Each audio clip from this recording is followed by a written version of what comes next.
Hey everybody, George Chamberlain here, watching your dollars on a Thursday morning. Thursday already, that's a good thing. The 9th of June, 2011.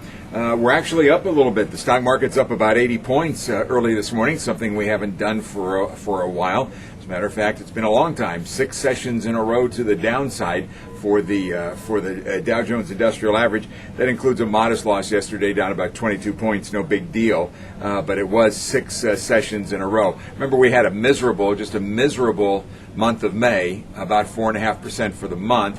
This sell-off we've had in June, about another 4%. So we're closing in on that 10% correction level that I think most people think is a very healthy and normal part of investing. But you know, timing is everything. I just got my new issue of Kiplinger's Personal Finance magazine, and you know, I know they have to plan far in advance when they put out a magazine as to what they're going to put in there. I have to probably put a lot of the stuff together at least a month in advance. But I look at this. Remember, we haven't had a single day up in June so far. This is the July issue of Kiplinger's magazine, and the banner at the top of the headline says, "Why Stocks Keep Rising."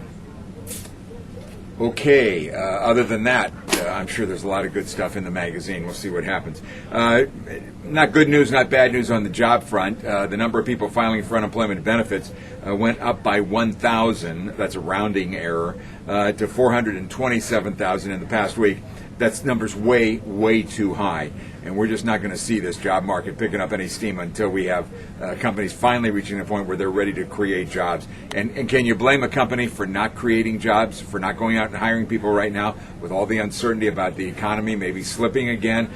Who knows what the tax situation is going to be? Who knows what government policies are going to be in the future? It's a tenuous time, and since most businesses are small businesses, they can't roll the dice and go out and hire a few people right now because there's just too much uncertainty out there. So we're going to see that number. We've got to get it below 400,000 on a regular basis. We did that a couple of months ago, and then things turned around. Oil prices about $101 a barrel, but some interesting news. ExxonMobil reports that they have discovered 3 fields in the Gulf of Mexico that will potentially have a yield of about 700 million barrels of oil.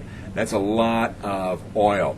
And they had to go way down to get it. They had to find these sites and ultimately to start to drill down to tap into them. They have to go down about 7,000 feet. That's more than a mile. That's almost a mile and a third to go down to get oil. That's just ridiculous that we have to do that when oil is sitting at the top, just below the surface of the ground in many places in this country. But because of political and environmental considerations, people are just desperately afraid to do that. Instead, they'd rather drill down a mile and a half to get the stuff, which is much more dangerous, much more threatening to the environment than going and tapping the stuff that's just below the surface. But they don't ask me to make a decision on that, so I'll just throw out my opinion. So other than that, not too much going on.